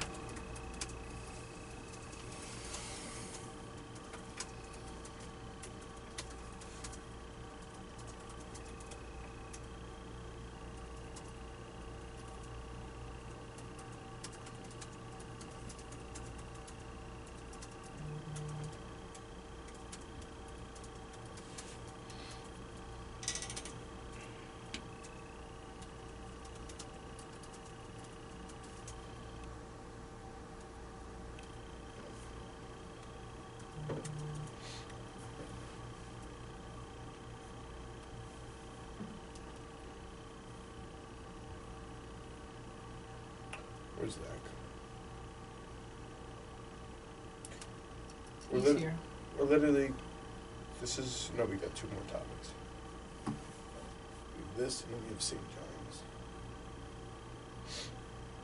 Yeah, I'm just going to throw that one to you guys. That's fine, yeah. No, we could. Because the three of us were there. So yeah. It's okay, just keep going. All right. Do we want to continue? Because it's 12:47 already. Yeah. So don't ask him. No, just start over with Yeah, baseball. just say start technical difficulties. That's all. All right. Ready? Good. Ladies and gentlemen, welcome back to Beyond the Game, episode number 19. Sorry about those little technical difficulties before our short break. But don't worry, we are back. Guys, we're jumping right into the signing of Alex Cora as the Red Sox manager and Mickey Callaway as the New York Mets manager. Guys, do you think they are a good fit for these organizations? I'm going to start this one off, Mike, and I'm going to throw this one to you right after because we were just talking about Alex Cora during the break. Mickey Callaway for the Mets, I think, is the greatest signing. And I'll tell you why. Because you know what? The broken pitching staff needs to be fixed. Mickey Callaway has fixed Trevor Bauer, Corey Kluber, Danny Salazar, Carlos Carrasco, Josh Tomlin. He's completely changed all these guys. He potentially has something better with Syndergaard, DeGrom, Wheeler. He's got a whole bunch of... Oh, and Steven Matz. Excuse me, he's got Matz too. I don't know what's going to happen with Matt Harvey, but we'll keep it the top four. Matt Harvey once obviously was a top guy, but no longer anymore in Queens. But moving on from that, in all seriousness though, Mickey Callaway is the answer for this, for the pitching staff. Now, as far as the team goes, I don't know. But you know what? I think now this becomes where the front office has to do something. And you know what? And this is a broken record. We've said this time and time again where, you know what, the Wilpons do not give Alderson enough money to spend to get a guy like Mike Moustakas. That's who they need. They need someone in that lineup to complement Yoenis Cespedes. It can't be only him. You got to have a good third baseman because you know what? That entire left side of the infield is trash. The right side is garbage also ever since Daniel Murphy left. And you know what? Even when Daniel Murphy was there, he wasn't good anyway playing defense. He was known as one of the worst defensive second basemen in the league. And look, a year later with Washington, he was about to come out with a gold glove at second base. Look, we were talking last year. We were talking in the beginning of this year. This Mets rotation. Look at the guys they have. They're going to be good this year. And what happened? They won just over 70 games. They looked atrocious this season. So, but also the injuries too. That's the key, injuries are a part of it too. But at the same time, now you have these pitchers. You have this young talent, and you're bringing in a guy like Callaway, who I want to argue that they need someone who can help with their hitting. But pitching is so important that this is the best signing they could have possibly thought to have. I mean, they weighed their options, and they felt like they need to make sure that their pitching is in shape, and that's what they do. Look, they were the third worst team in baseball with a 5.01 ERA last season. And yes, injuries played a factor in that, but at the same time, you can't be that bad at pitching when pitching is so important. That pitching I think the most important thing. If you could pitch well, you're going to stop the team from scoring any points, and that's how you win the game. So you get a guy who could work with these young players, rebuild the bullpen, which is a mess, keep a couple of the starters because you're not going to be able to pay everybody. And then someone else has to, like you said, help with the batting. They need help. Cespedes can't do it himself.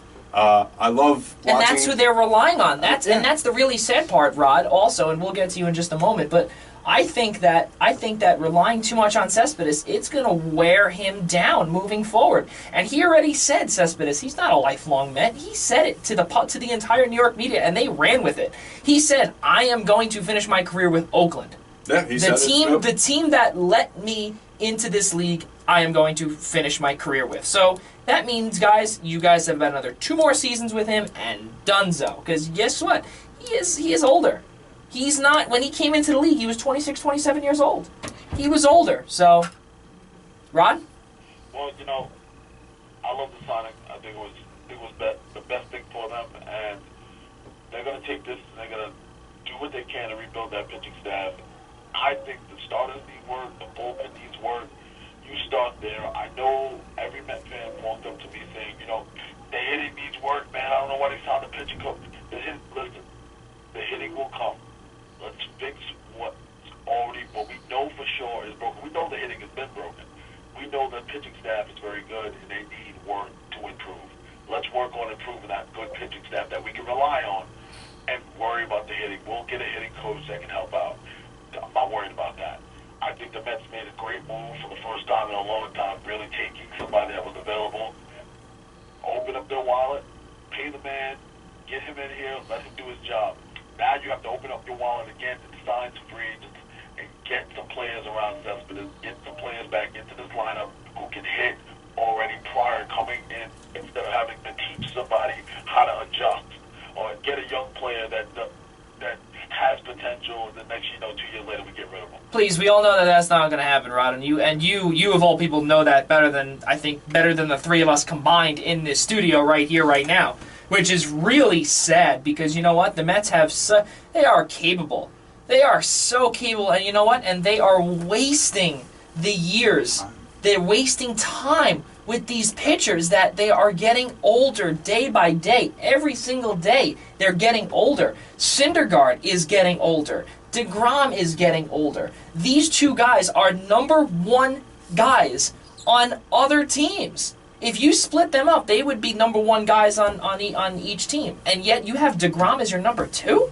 Are you insane? And you're not running with this? And you're not signing guys? And you're not breaking the bank for these guys? And you're not winning games? And you're not winning games. And you're not doing anything about it? And you know what? And it really, and you know what? And I hate to say it, you know what? It hurts me as a Yankees fan to see that, because you know what? Listen, if it's any time Red Sox Mets, I always root for the Mets. Okay, I despise the Red Sox. Granted, I'm a Yankees fan, so you always have that. You always have that little cushion for the Mets whenever they play the Red Sox, which is once every 4 years, which will actually be next year. But moving forward to Alex Cora, Alec. I really think that Alex Cora is going to help the Red Sox with the hitting, as we saw against the Astros. The Astros shut him down. They shut the bats down like none other. And the way Alex Cora used to be when he was a player, he was a leader on and off the field. And now he's the leader of the Boston Red Sox. Well, let me get into that, because not only is he the leader of a Major League Baseball team, but he is the leader of the Boston Red Sox.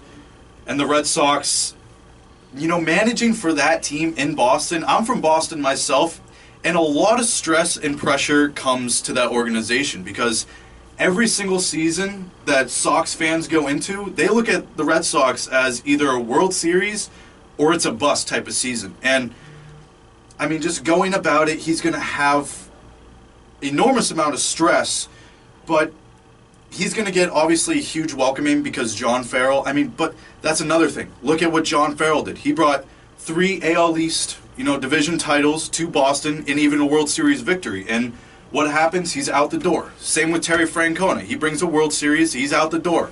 So Alex Cora has to bring an enormous amount of influence on this Red Sox team, who, let me mind you, just finished first place in the AL East, and they got rid of their manager. So it's scary, but also at the same time, I think he's excited to get it going. Well, mind you, hold on one second, Mike. And I know you haven't spoken about this just yet, but I just want to just say one thing. John Farrell he's needed to go for many years now, but this is a long time coming. Mike, go on. I was going to say the same thing. It's good that you said that too, though, because he did need to go. You had a roster that was good. They had a great season.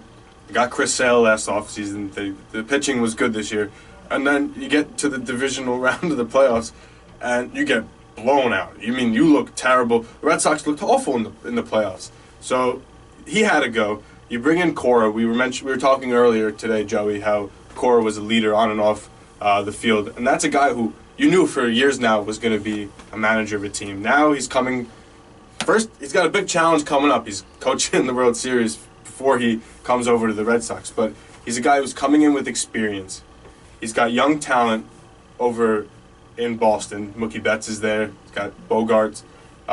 Even has guys. Apparently, he's still close with Pedroia too. He's getting older, Pedroia, but he's still got connections. His time is going too. Yeah, so he has the connection. I think that's a guy who he's just got to get him over that hump right there. If they could start the season off without thinking about how they got destroyed by Houston, it'll be a season where again they have the talent to be a top team and make the playoffs again next year.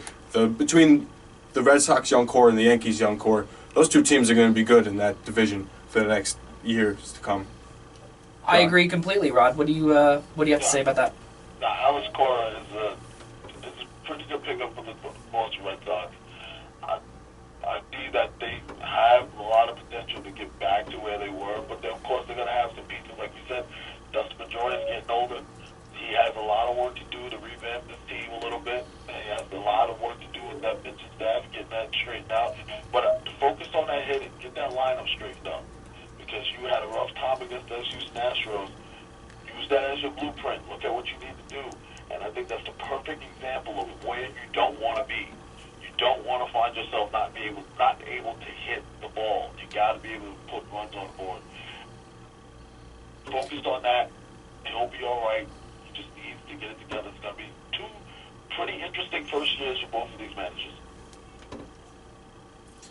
And we're going to be moving over. Guys, a couple days ago was Big East Day, Media Day. And Joey, Mike, Rod, you guys were all there.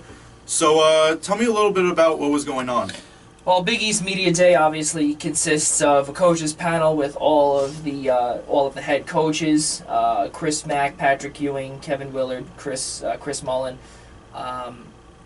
Ed Cooley, Jay Wright, of course. So many great coaches around the Big East Conference and college basketball itself. We were there. We spoke with Jalen Brunson, with Phil Booth, and Mikal Bridges. Great conversations. We'll play that for the listeners in a few moments. But your take, Mike, from when we were there. Yeah, I thought the coaches panel is always interesting because you get to hear a little bit about what the coaches felt last season, and then you get new coaches like Patrick Ewing who have connections to the other coaches, and you get that sort of biggest connection to Chris Mullen. Yeah, you get about what goes into coaching, but you see more of a personal side to the teams and coaches and the players, and I really like that about Media Day is you get a sense of who these guys are off the court prior to the season. And I took a lot from what the coaches said, but I took a lot more from what the St. John's players said. And I'm really excited for the season. I got to speak with all of them, but specifically Shamorie Ponds. And his quote, I had to put it up on Instagram.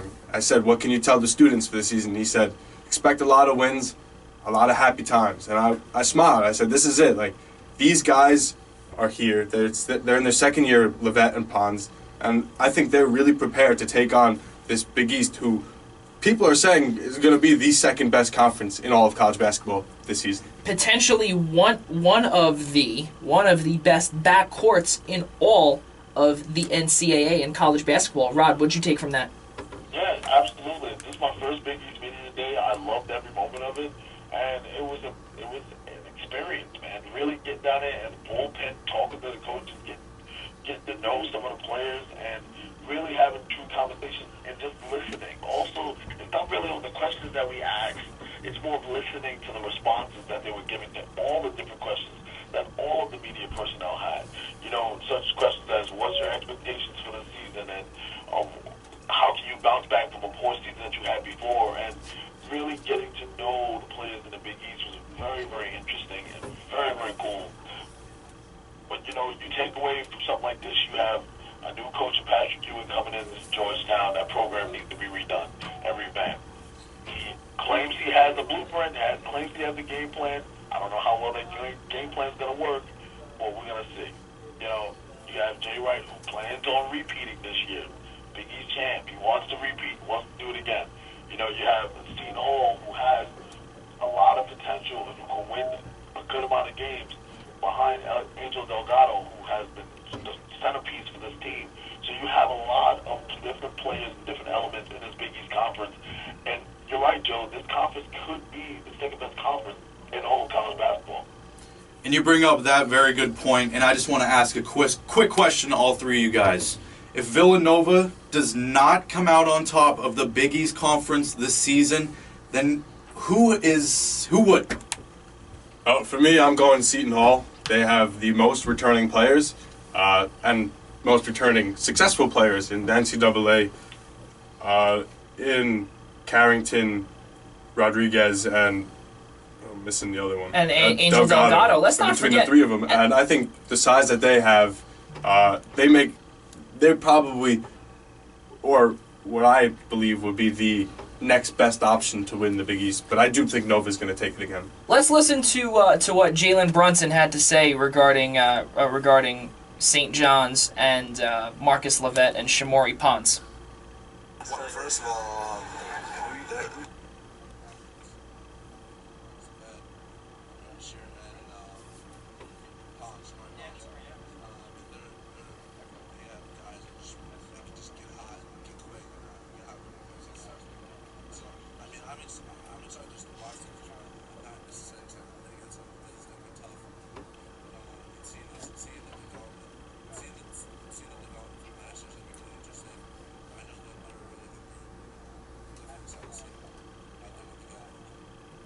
Well, exactly what Jalen Brunson told me, you, and Rod. He said it could be one of the best backcourts in all of basketball. And coming from the Big East preseason Player of the Year, guys, that's an honor for the two guys that we cover from one of the best players in the country, Jalen Brunson. Yeah, I would agree. I think when someone goes out, and he specifically said, I can't wait to watch them play, I'm not excited to play against them. They have respect, not only in the Big East, but respect in the whole NCAA after what they did as the number 2 freshman backcourt in the whole NCAA last season. We just heard from Brunson, he knows that this team is going to be better this year. They're more experienced. They also have Marvin Clark and Justin Simon, who they didn't have last year, transfer students. So look, Nova does have to watch him, and like you said, he was Big East Player of the Year for the preseason. He's projected to be a top player this season, and for him to come out and say, I can't wait to watch these guys play, that's a big statement. Rod? Yeah, that backcourt has really frightened a lot of teams in the Big East, and those are the biggest worries. You have those two juggernauts in your backcourt. They had an amazing freshman year. Their sophomore year, you can only imagine they've got better over this offseason. So let's see what it all comes down to. I honestly believe that, going back to the question of if Nova doesn't take it, who does? I believe that Seton Hall will take it if Nova doesn't, and that's one of the biggest things. Listening to Angel Delgado, what he brings to the table is he wants to win. Not only does it make him look good as far as leaving the school as a senior and moving on possibly to the NBA, but it will make him feel better knowing that he can leave school with a win under his belt and walk into the tournament and make a run. Nova's been on top for so long. Now it's time for us to show what we can do. So all of the Big East, every last one of these teams can make a lot of noise and can make it very difficult for Nova. Guys, to close out this episode of Beyond the Game, I have a quick question. Today is Monday. Joey, your Eagles are playing against the Washington Redskins. I'm actually wearing I'm wearing my Zach Ertz t-shirt here today. Looks great yeah. right now. Looks great. You. Brings out your eyes. But guys, what are your picks on tonight's Monday Night Football matchup? I want them both to lose as a Giants fan, but I think the Eagles take it. I think they're just a better team. 0-5 for Kirk Cousins on Monday night. Kirk Cousins just lost his grandma, rest in peace, yesterday. I know how that feels, losing a grandparent. But I don't know how it is to be a football player. What I do know is that I believe that he is going to come out. He's going to come out swinging tonight. It's not going to be a blowout like how a lot of quote unquote experts have said. I believe that it's going to be a close one, 27-24. Eagles win in Philadelphia. Rod. Fly, Eagles, fly. I got the Eagles 24-20. Ooh, all right. And Alec? Switching it up on you fellas. Oh, he's going with that Redskins I'm going with the Redskins 27-17. Woo-hoo! Yes. Wow. I didn't give Taking a it. score, but I think the Eagles win 31-17. Okay. All right. All right. And that'll do it All for us aboard today. the train to Pennsylvania. Oh, There my you go. The God. Wentz wagon, Come boys. on. There you go. Yes. That's going to end it for us today on Beyond the Game, episode 19. Be sure to tune in next Monday from 11 to 1 and to follow us on Twitter and Instagram at Beyond the Game 4 and Facebook at Beyond the Game Radio for updates on next week's show. Alongside Joey Jarzinka, Michael Slavitt, and having Rodney Harris over the phone, I'm your host, Alec Norton, and you're listening to Beyond the Game. Thank you guys for listening, and we'll see you next week.